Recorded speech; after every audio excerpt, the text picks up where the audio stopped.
राज ठाकरे और उद्धव ठाकरे, ये दो नाम महाराष्ट्र की सियासत में बहुत वजन रखते हैं। दोनों ठाकरे परिवार से ताल्लुक रखते हैं, जो शिवसेना के संस्थापक बाला साहेब ठाकरे की विरासत को आगे बढ़ाने के लिए जाने जाते हैं। आज इस वीडियो में हम इन दोनों भाइयों के रिश्ते, उनके अलग होने का कारण, उनके परिवार और अब जो खबरें चल रही हैं उसके आधार पर आपको बताएंगे कि क्या उनके एक होने की कुछ संभावनाएं हैं या फिर नहीं। इसलिए वीडियो को आप लास्ट तक जरूर देखें। नमस्कार, मेरा नाम है शालिनी और आप देख रहे हैं द न्यूज़ 15। राज ठाकरे और उद्धव ठाकरे दोनों चचेरे भाई हैं। बाला साहेब ठाकरे जो शिवसेना के संस्थापक और महाराष्ट्र की राजनीति में एक बड़ा नाम थे, उनके परिवार से दोनों आते हैं। बाला साहेब के दो छोटे भाई थे, श्रीकांत ठाकरे और रमेश ठाकरे। उद्धव ठाकरे बाला साहेब के बेटे हैं, जबकि राज ठाकरे श्रीकांत ठाकरे के बेटे हैं। इस तरह दोनों चचेरे भाई हैं, लेकिन उनकी सियासी राहें और विचारधारा समय के साथ अलग हो गई।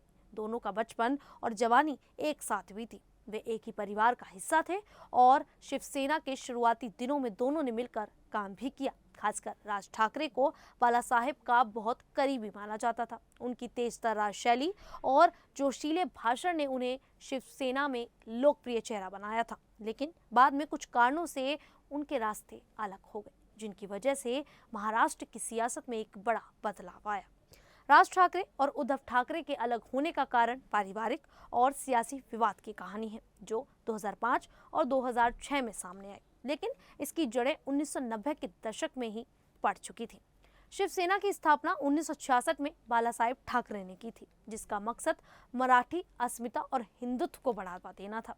शुरुआती दिनों में उद्धव ठाकरे राजनीति में ज्यादा सक्रिय नहीं थे। वे फोटोग्राफी में रुचि रखते थे और परिवार की पत्रिका सामना के काम में ज्यादा ध्यान देते थे। दूसरी तरफ राज ठाकरे शिवसेना के युवा और जोशीले नेता के रूप में उभरे। उनकी भाषण शैली और कार्यकर्ताओं से जुड़ाव ने उन्हें बाला साहेब का संभावित उत्तराधिकारी बनाया।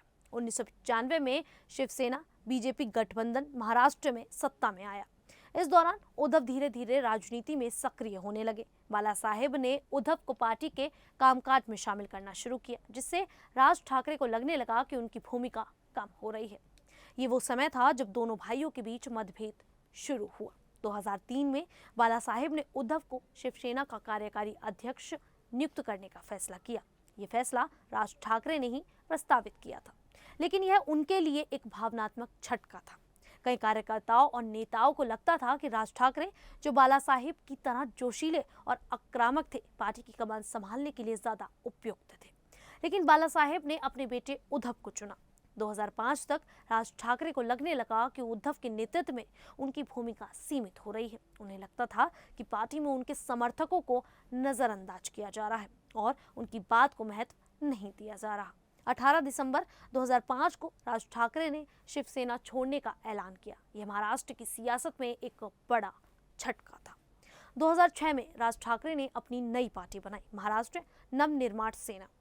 इस पार्टी का मकसद भी मराठी अस्मिता को बढ़ावा देना था, लेकिन राज ने उत्तर भारतीयों के खिलाफ आक्रामक रुख अपनाया, जो शिवसेना से थोड़ा अलग था। इस तरह ठाकरे परिवार और शिवसेना की एकजुटता टूट गई। राज ठाकरे को लगता था कि वे बाला साहेब के असली उत्तराधिकारी हैं, लेकिन उद्धव को प्राथमिकता दी गई। राज का मानना था कि शिवसेना मराठी माड़ूस के मुद्दे पर कमजोर पड़ रही है और वे इसे और आक्रामक बनाना चाहते थे। चचेरे भाइयों के बीच व्यक्तिगत और पारिवारिक मतभेद भी बढ़े, जिसने सियासी दूरी को और गहरा कर दिया। लेकिन हाल के वर्षों में, खासकर 2024 और 2025 में, उद्धव और राज ठाकरे के एक होने की चर्चाएं तेज हो गई।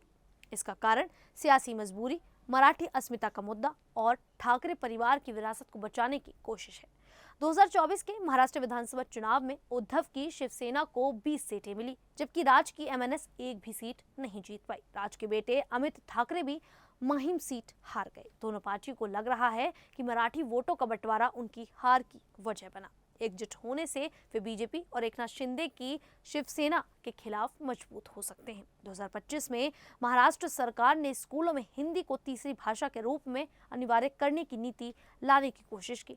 इस पर उद्धव और राज ने एक साथ विरोध किया। 5 जुलाई 2025 को दोनों भाई एक मंच पर आए और मुंबई में एक विजय रैली की, क्योंकि सरकार ने यह नीति वापस ली। इस रैली ने मराठी अस्मिता को फिर से जोर शोर से उठाया और ठाकरे परिवार की एकता की उम्मीद जगाई। 2023 में यश देशपांडे की सगाई और 2024 में उनकी शादी में उद्धव और राज एक साथ नजर आए। दोनों ने हंसी मजाक किया और परिवार के साथ समय बिताया, जिससे लोगों को लगा कि उनकी निजी दूरी कम हो रही है। 2014 में राज की बेटी उर्वशी के हादसे के बाद उद्धव ने उनके हालचाल पूछे और 2012 में बाला साहेब के निधन के समय भी दोनों एक साथ दिखे। अप्रैल 2025 में राज ठाकरे ने एक इंटरव्यू में कहा कि महाराष्ट्र और मराठी लोगों के लिए उनके और उद्धव के बीच के झगड़े छोटे हैं। उद्धव ने भी जवाब में कहा कि वे छोटे मोटे मतभेद भूलकर महाराष्ट्र के हित में साथ आ सकते हैं। शिवसेना के नेता संजय राउत ने भी कई बार दोनों के एक होने की बात को बढ़ावा दिया। हालांकि एक होने की चर्चाएं जोरों पर हैं, लेकिन एक होने में कई चुनौतियां भी हैं। जैसे एमएनएस के नेता संदीप देशपांडे ने कहा कि उद्धव को पहले एमएनएस कार्यकर्ताओं के खिलाफ दर्ज 17,000 मुकदमों के लिए माफी मांगनी चाहिए। 2024 के चुनाव में उद्धव ने माहिम सीट पर उम्मीदवार उतारकर राज के बेटे अमित को हराया, जबकि 2019 में राज ने आदित्य ठाकरे के खिलाफ उम्मीदवार नहीं उतारा था। राज ठाकरे कभी कभी बीजेपी और नरेंद्र मोदी की तारीफ करते हैं, जबकि उद्धव बीजेपी के बिल्कुल खिलाफ है। ये उनके गठबंधन में रुकावट बन सकता है। जून 2025 में मुख्यमंत्री देवेंद्र फडणवीस ने राज ठाकरे से मुलाकात की, जिससे उद्धव राज के गठबंधन की संभावनाओं पर सवाल उठ रहे हैं। कुछ जानकारों का मानना है कि बीजेपी राज को अपने साथ मिलाने की कोशिश कर रही है ताकि ठाकरे परिवार की एकता को रोका जा सके।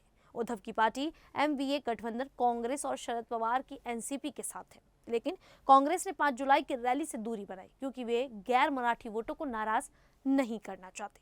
ठाकरे परिवार की एकता मराठी वोटों को एकजुट कर सकती है, जो बीजेपी और एकनाथ शिंदे की शिवसेना के लिए चुनौती बनेगी। आगामी मुंबई नगर निगम चुनाव में दोनों की एकता बीजेपी का गणित बिगाड़ भी सकती है। दोनों भाइयों का एक होना बाला साहेब की विरासत को मजबूत कर सकता है, जो हाल के वर्षों में एकनाथ शिंदे की बगावत और बीजेपी की रणनीति से कमजोर हुई है। कुल मिलाकर राज ठाकरे और उद्धव ठाकरे का रिश्ता न सिर्फ पारिवारिक है, बल्कि महाराष्ट्र की सियासत में भी गहरा प्रभाव रखता है। और 5 जुलाई 2025 की रैली एक बड़ा कदम है, जो पुरानी कड़वाहट को खत्म कर सकती है।